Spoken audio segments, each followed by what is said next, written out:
just wanted to kind of go over a few things with external and internal applicants. There is what we call a ATS system. So these like a tracking system. Sometimes it could be, some people call it advanced tracking systems. Some people call it ATS systems. In the world of temporary positions, you might understand a little bit about temporary jobs. So I was actually going for a position in a temporary position, and I was told to, fill out the application. I had to go through a rigorous amount of paperwork. And I remember I went in there, and the recruiter sat me down. He starts going over, hey, look, you should do this and you should do this, and we'll give you a call. So I said, okay. So after I had actually put in an application, even sent my resume and everything, and I had known that being a senior instructor and employment specialist, I'd already known for doing this for years that I kind of understood how this works. So I went ahead and actually spoke to the actual employment liaison or specialist.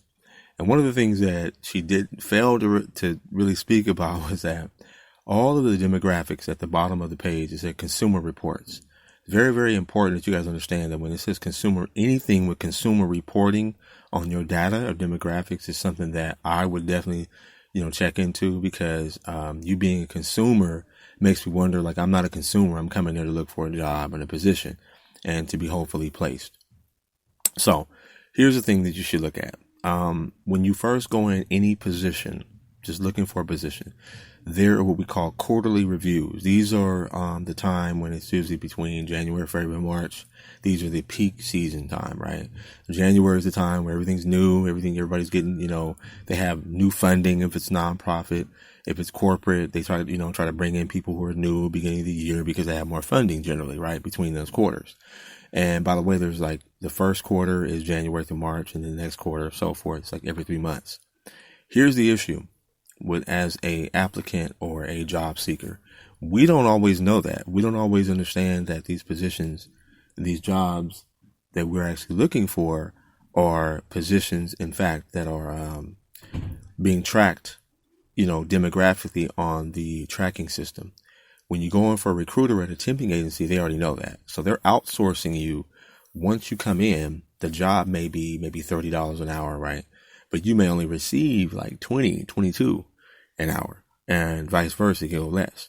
Now that's being generous. If you're going for an entry level position, intermediate or advanced level, those require a little bit more training, a little bit more education, expertise, right? Every level that you go up.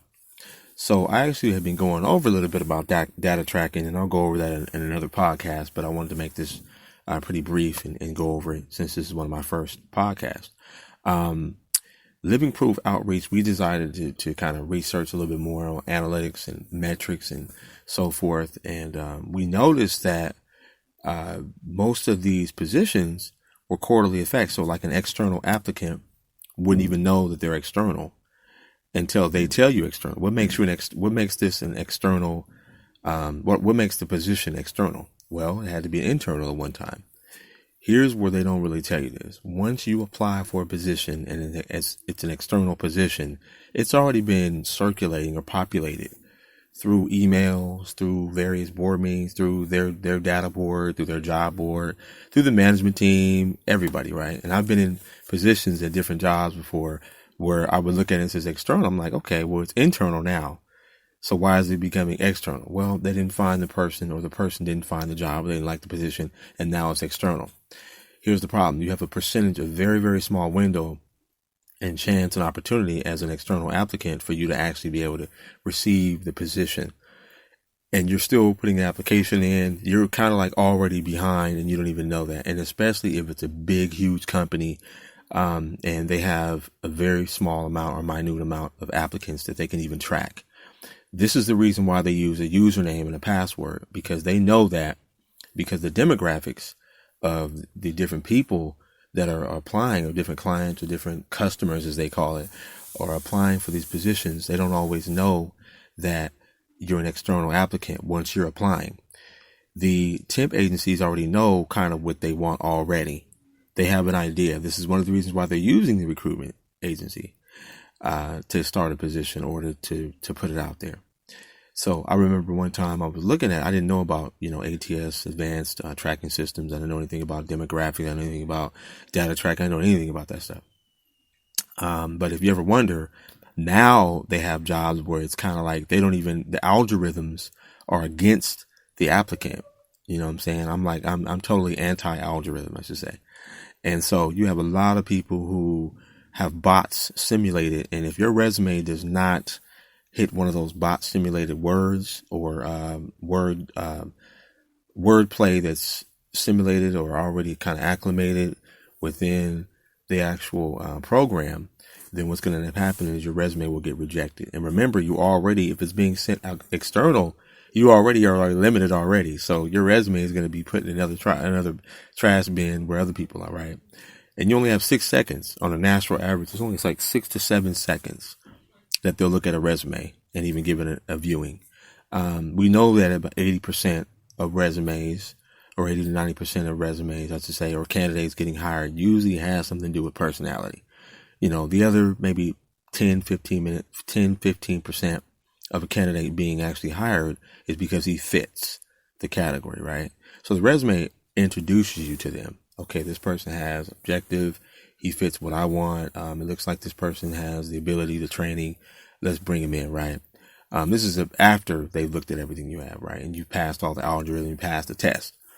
So you go in there, you look for a job, and you're like, okay, they call me in. Here's this is what I call the 3-point system that a lot of jobs do. Now they're doing a 4-point system, but they'll call you in and they'll say, hey, look, we want, they'll email you. Hey, I'd like to set up a, phone, interview screen or whatever. And I'd like to talk to you. So you go in there, you get a phone interview. And after that, they articulate. They're articulating with you through dialogue. They can tell if you have the vocabulary and you're proficient in your articulation, or what we call work-based language, in career learning and career advice. They'll always talk about, it's not like what you say, it's how you say it. So a lot of people coming in there like, hey man, what's going on with you? They don't, use words like that, and you don't even know your field or the words that are used in your field, then that's a strategy that will be used against you. And that's when they usually don't call you back, but they won't tell you that. Second, if they do like what you're saying, then they'll call you in for what we call either a FaceTime or on Zoom or something like that, or an actual interview. And you'll go in there and talk to them or whatever. They might like it. They might say, okay, I want to talk to you, whatever. Recruiters usually try to fill out who you are. We've got to be very, very careful when you come in, because they might do a 3-panel interview where it's like they'll have an HR director and supervisor and everybody else. It's in there, right? So you go in there and you do your interview. You're kind of nervous. They're looking at your resume. They're saying, so, they ask questions and everything. And this is really a strategy just to see if you're able to communicate. That's what the interview is all about. Can you market yourself and communicate to a total stranger? The accessibility and the access that you have in your particular work-based development, your skills or whatever, to this company. And they just want to make sure that you can fit the company, right? After that, they usually will give you the third interview, right? Years ago, like my grandma, different people were, going for jobs. It said hiring, you got a job. That was it. It wasn't any internal or external, hiring at all. It was like, hey, they said they were going to hire. That was it. It's not like that anymore. They even have in North America alone, and this is proven fact, they don't really put the face of a person. Like you wouldn't put your profile, your face or anything of your statue on the actual resume. We don't do that. But in other countries, they do that. Here, we don't do that because there's so many bias. There's so many different things. And I've talked about it before, but I will probably go over this before. I'm probably the only one of the radio announcers or talk show hosts that actually even get into that. But you do have personality issues. These are the things that a lot of people don't teach recruiters, job recruiters, just different people who are going over different professors will never really go over, what they're looking for. You don't really know what they're looking for because you're interviewing them and they're interviewing you. So if you're an external applicant, you don't even know that you're an external applicant because they probably didn't tell you that they probably were hiring internally. So a lot of times when you're going in, and you have to think in your mindset, if they're not going to hire me, I need to still look for other positions. So you kind of have to have a strategic attitude like, you know what? I understand this person's probably already looked at other candidates. And I know that thank you for your time for allowing me to come in and they're responding to my resume. I know this, you kind of somewhat with those kind of words. The second thing you say, but this is what I have to offer. And this is where you sell your pitch, because they won't know, that they'll know at the point, but when you begin to use those points and to let them know that this is exactly what you're trying to sell, your sellers' points. This is what a lot of business owners, a lot of business presentations, they always tell you that what's your pitch, what's your ADA, and we'll go over that later on. Your attention and your interest and the desire. What is it that's going to hold their attention, and what's going to captivate them to separate you from the next person. And see, they're not telling you that you're an external applicant for hire. And this is what the recruiters don't do, because most recruiters, the only reason why a temp agency even exists is because they're being outsourced to the temp. The company's too big. They don't have time to do all the interviewing process to try to get someone to go ahead and start, to get someone hired. Plus, sometimes they don't want to have someone that's going to have, look for benefits and maybe long term or things like that. So when you're coming in, you got to look at two things: internal, external hire. These are things you need to make sure that you understand and where you are in the pool of candidates. Because if you don't know, in quarterly reviews, you got to look at, you can go on the Better Business Bureau. You can find out exactly like how long this company's been in existence. If you want to find out what it is, a year. Anything. You don't go to your car auction and say, hey, look, I want to just buy the car. You find out what the year is, how many miles it has on it. You got to do the same thing with a job. In business, when you're marketing something, and this is only because you're looking for a position. Remember this. Remember, they don't have to hire you. They don't have to really, let you know what they're looking for. But it is a personality test, because if you don't want to like be laughing all in there and giggling and being like really, really immature. But you got to be able to, let them know you're human. It's good to let people know you are human. And a lot of times that will allow them to be human with you, and you have a better human interaction. And this is very, very important that you understand in the interview process that these are things that are pivotal, I should say, when landing a position or landing the next interview. It could separate you from the guy that's actually really, really stern and sober and expects that's the way he got his last job. That might not work with this person.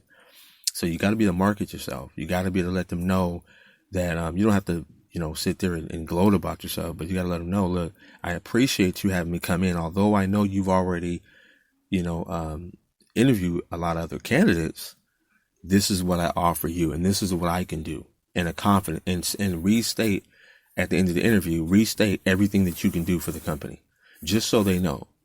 On average, I remember I was in school, and they were saying for someone to memorize something, it took like an average 6 to 8 times for recall or memorization.